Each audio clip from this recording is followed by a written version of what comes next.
Good evening, everyone, and thank you so much for joining us virtually at the 2020 Refugee Film Festival. I'm Donna Dubin, and I'm the Executive Director for the IRC in San Diego. This is our 12th year that we've held this event, but this is the very first time that we've ever held this event virtually. So it's a pretty exciting moment for us all. We're excited to be able to take this event online and to share refugee stories that are really important with you while you are actually in the safety of your own home and hopefully with the perfect beverage of your choice. This event is done in partnership this year with MOPA, the Museum of Photographic Arts, and we're so grateful to have our friends at the museum who are working with us on this event. And they're actually trying out some new technology with us tonight, so we're happy to be a part of that as well. Before we get started, I also wanted to take a moment to thank the Otto Family Foundation. These folks have been our partners on this event since the very beginning. They generously underwrite all of our expenses each year, enabling all of your ticket price to go directly to the support of the IRC in San Diego. Your donation to the IRC helps to ensure that we can continue to provide critical services during the COVID-19 outbreak, respond to new needs of refugees and asylum seekers that they may be facing, and to help families to recover in the months ahead. We are so pleased to present Paradise Without People as the opening film in our festival. Without further ado, I would like to introduce you to Francesca Trianni, the director of Paradise Without People. Welcome, Francesca. Really glad to have you here. Thanks so much for having me. Francesca is an Emmy-nominated senior producer at Time, where she's worked since 2013. She has contributed to many of Time's most important stories, including features for Person of the Year, Time 100, and her work has been recognized with the World Press Photo Award, Pictures of the Year International, and National Murrow Awards. Whew, that's wonderful. Francesca's debut feature documentary, Paradise Without People, premiered in 2019. And in 2018, Francesca produced, filmed, and reported Finding Home. This was a year-long multimedia project on the Syrian refugee crisis told through the lives of three babies, Rohaf, Helen, and Faraj. Finding Home won the top prize in the 2018 World Press Photo Contest for Innovative Storytelling, amongst other awards. She is a native Italian speaker, and Francesca graduated with honors from Columbia Journalism School in New York. I'm glad to say that Francesca is joining us from Orlando, Florida, and not from the middle of the night in Italy. Welcome, Francesca. Hi, everyone.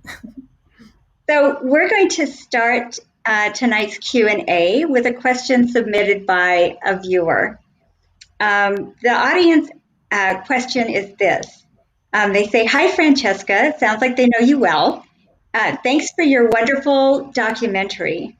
I've been following your Finding Home journey since the very beginning. My question is, why were the two other babies and their families who were featured initially in the Times article not in the documentary?"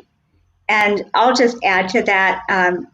Also, can you talk a little bit, Francesca, about Finding Home Project and why or how that documentary eventually turned into Paradise Without People? Sure. First of all, thank you so much for watching the film and for watching this from home. It's my first virtual online festival Q&A, so I'm really excited to be here.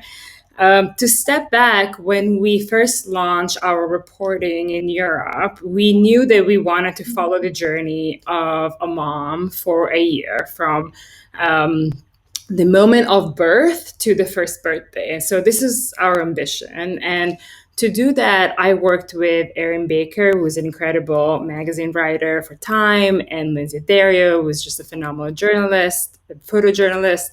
And we spent weeks walking through refugee camps in Greece, looking for families that would allow us to film and photograph them and report on their lives for more than a year. We walked around, asked NGOs, we stopped women who looked pregnant, we had tea with families for hours. We told them about the project, we asked about their lives. And so eventually we found 6 families, and then we narrowed it down to 3. And we came with our 3 like finding home families. And we started sharing about their lives on social media, honestly, as an experiment, just to see like how people were reacting to the storytelling.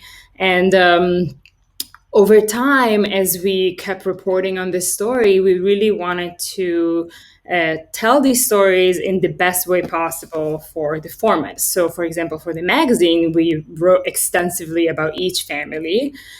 For Instagram, we followed 3 families.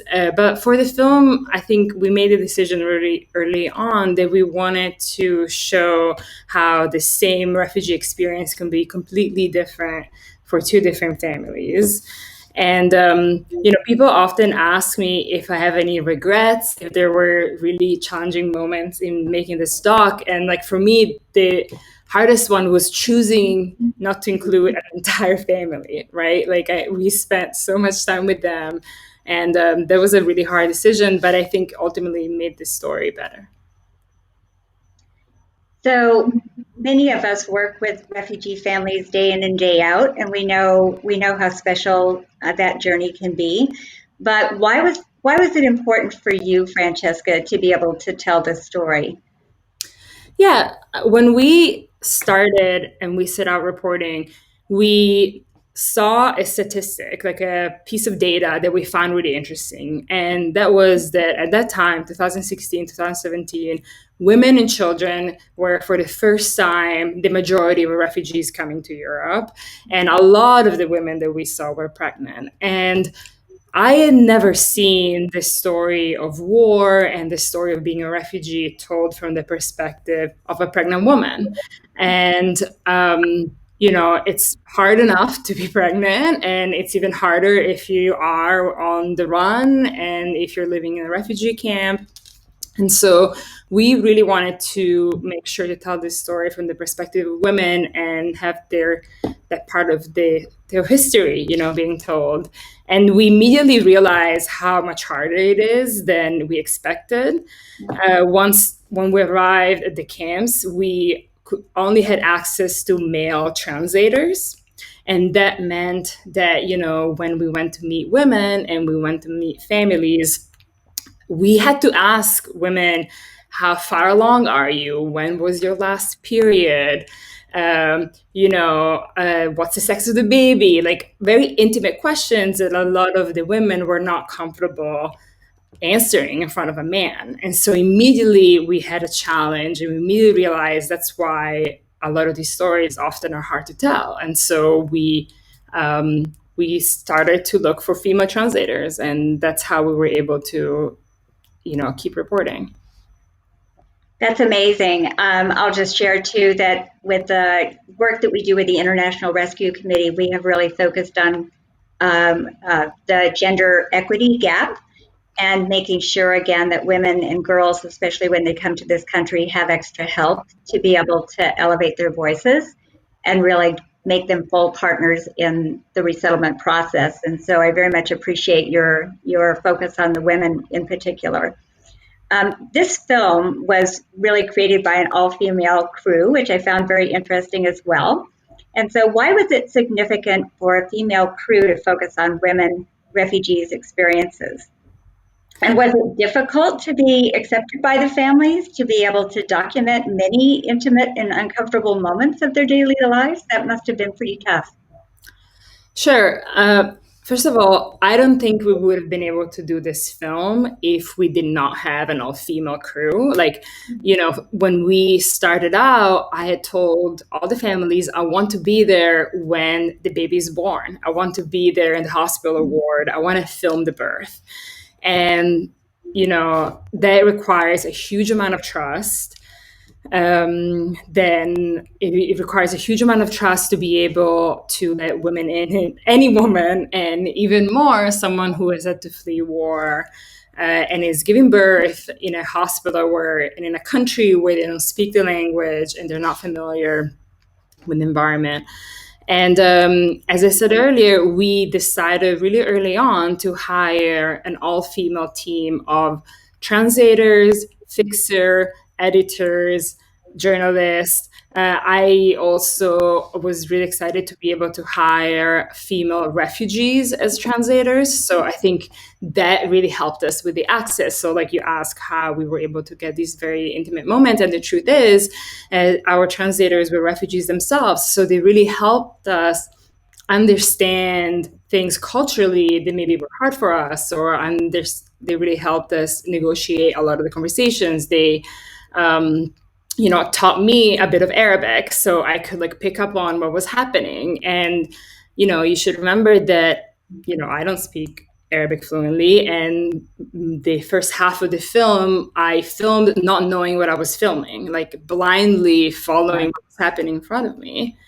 And eventually the translators like came up with little signals to like tell me like, this is interesting, like make sure that you film this moment, but otherwise we would not have been able to establish that level of uh, intimacy. And I also want to say that you know these families were incredibly brave, and I think from the beginning they understood the value of journalism.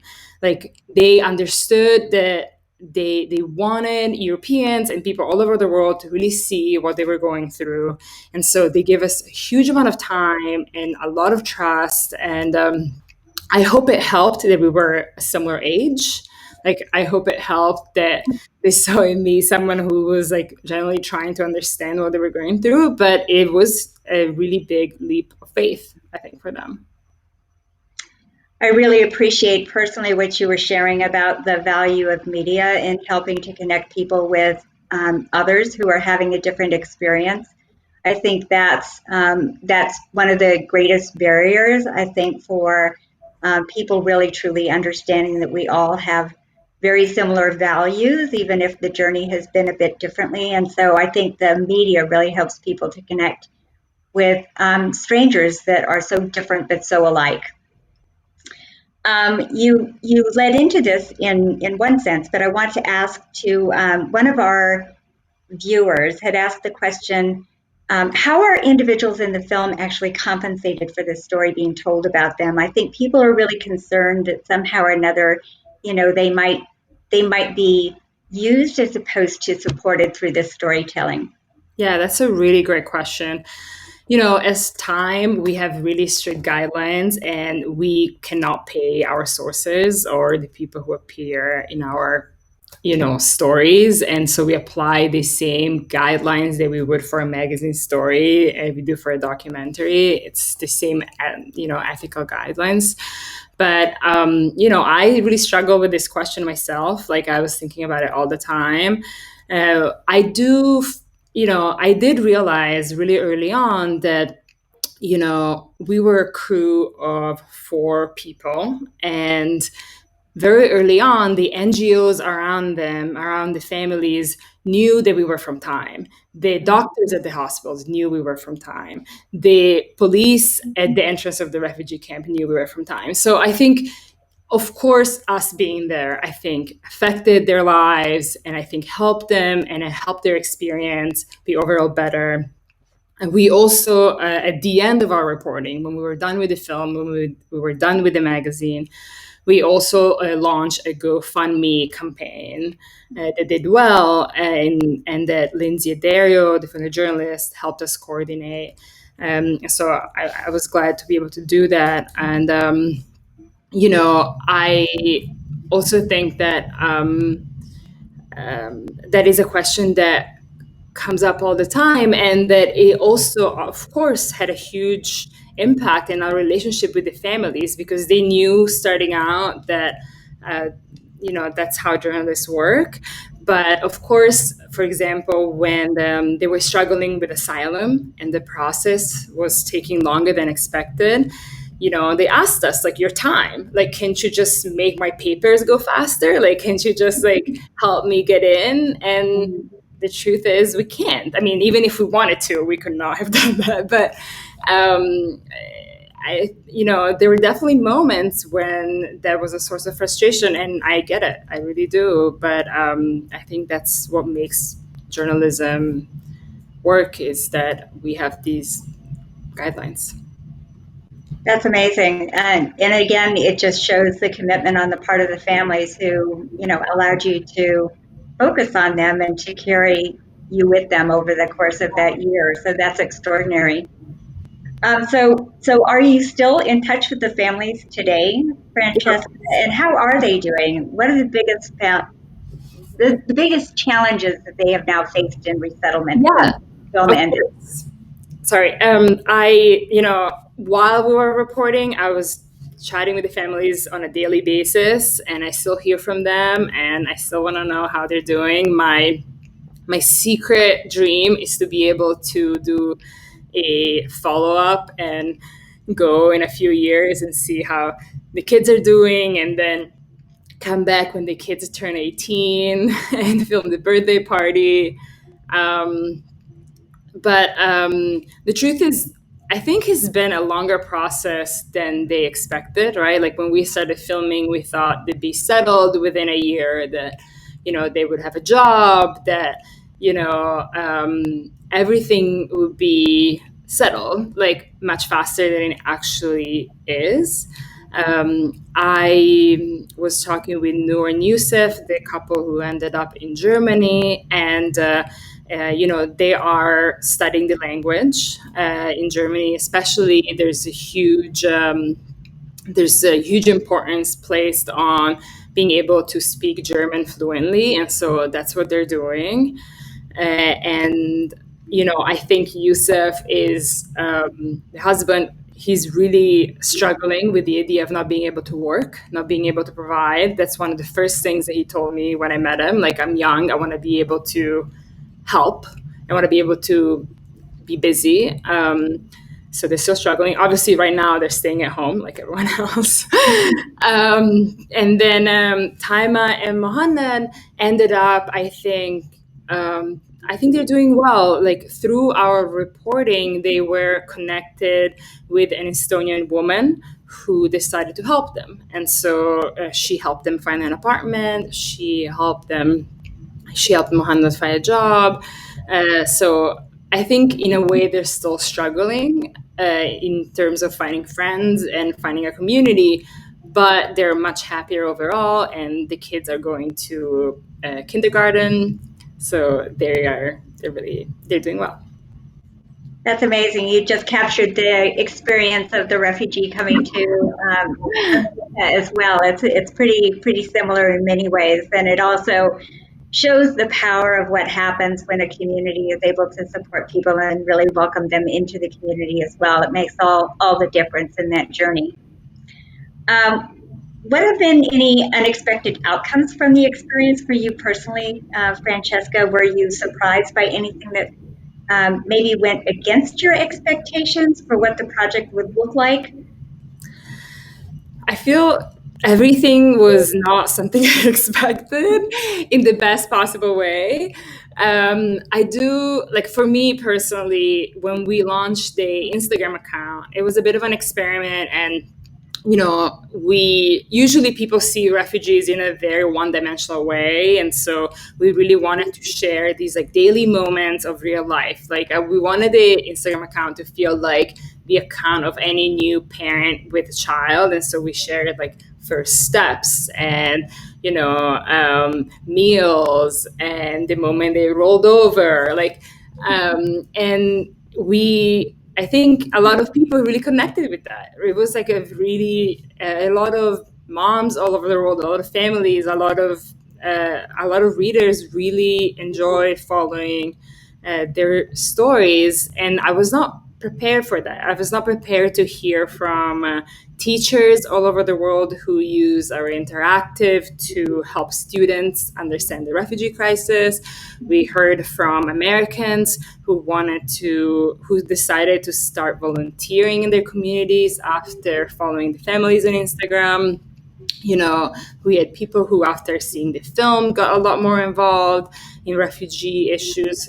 So that has been really wonderful. Like, I did not anticipate this level of response and this level of engagement to a story. I've covered a lot of stories, and for this one, I definitely, I still receive emails from people who are touched by their journey.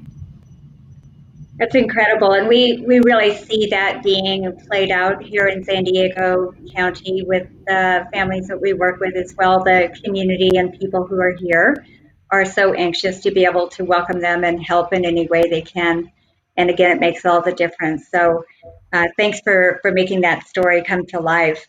One question, though, that the viewers had submitted at the very last minute that I wanted to pose to you is, are cases common like the one that we had seen with Tamai and her husband, where families leave a place like Estonia and then have to return? That's a really good question. Yes. To be fair, two other families who used to live in the same apartment as Time and Mohammed also left. Estonia is a small country.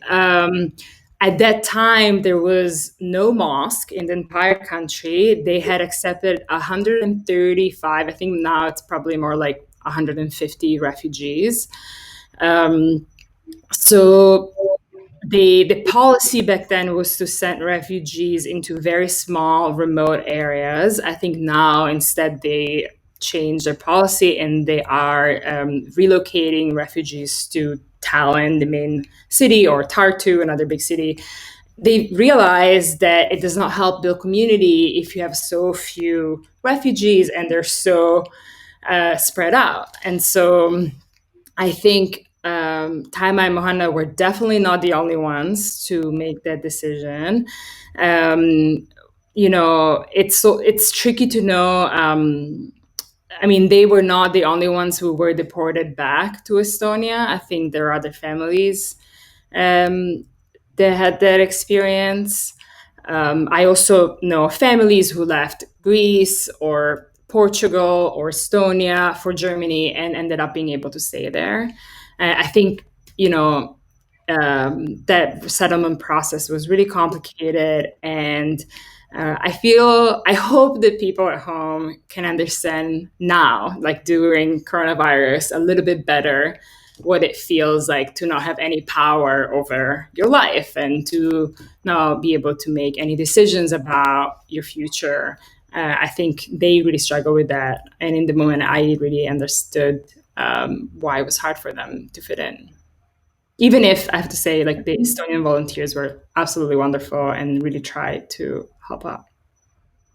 I think you mentioned something that's really valid for many of us, and I've said this even to our own team of people working, is there's something about the current environment that we're working in that just reminds you that we can all be isolated at any given time.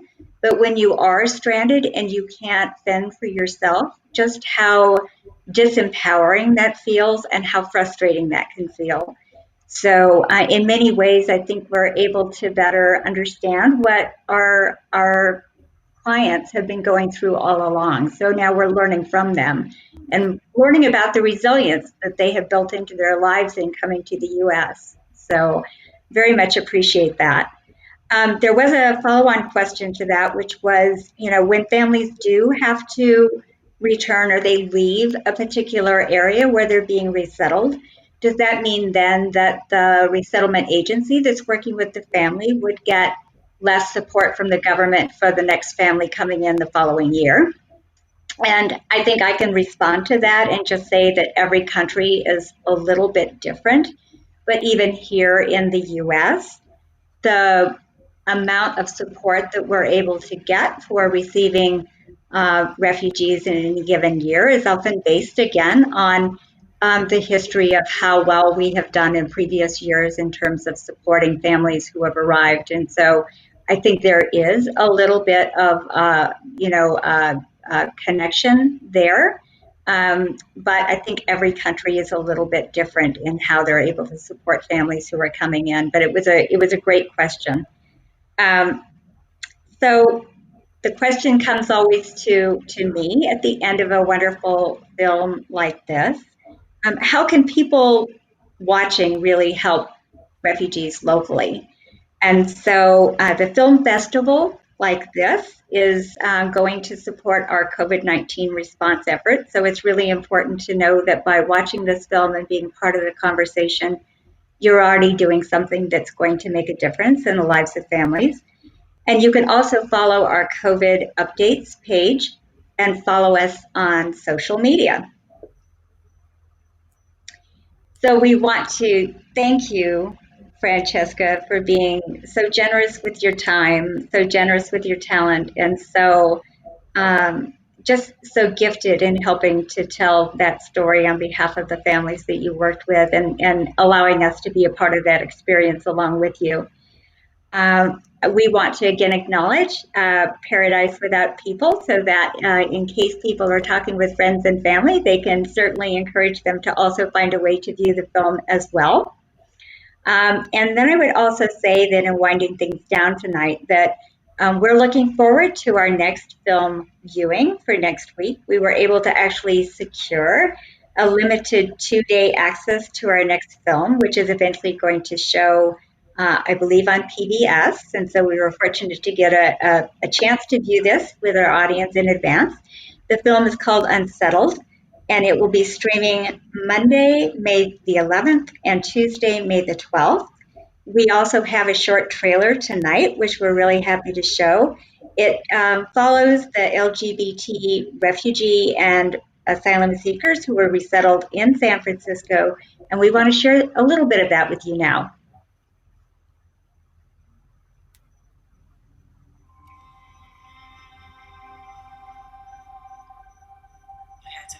All the time. They just come and take you from your home and they kill you. Same-sex sexual relations are illegal in more than 70 countries. There was this sense of danger all the time. In Congo, they say gay people don't exist. In Angola, I could never put a foot out of my house. I would get harassed. Most gay people in Syria, you'll be targeted from everyone, even your family.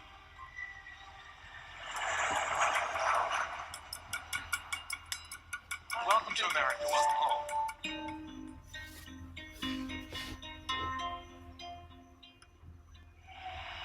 San Francisco continues to be one of the most expensive places to live in the country. Moving from place to place, it's like you are still migrating. I don't wanna be homeless. If the asylum officer finds that they're not eligible for asylum, they are placed in removal proceedings. It could be weeks, even months, before we found an attorney for you guys. My family's still there, and no matter what they've done to me, they're still my family.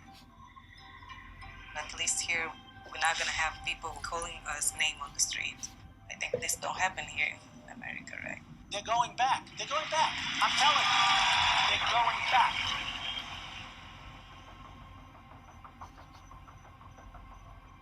I don't wanna have regrets. The best lesson was not being angry. The lesson was to make things happen. Our brothers and sisters in the Middle East and elsewhere need to know that we stand with them.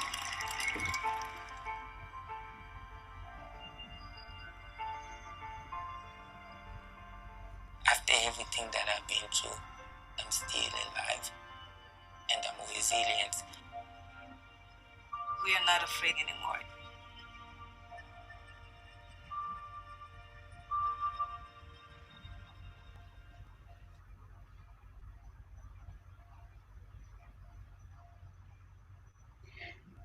So that ends our program tonight, everyone. We're so happy that you've been able to join us. Please join us again next week for Unsettled and a conversation with Tom Shepard. Good night, everyone. Good night.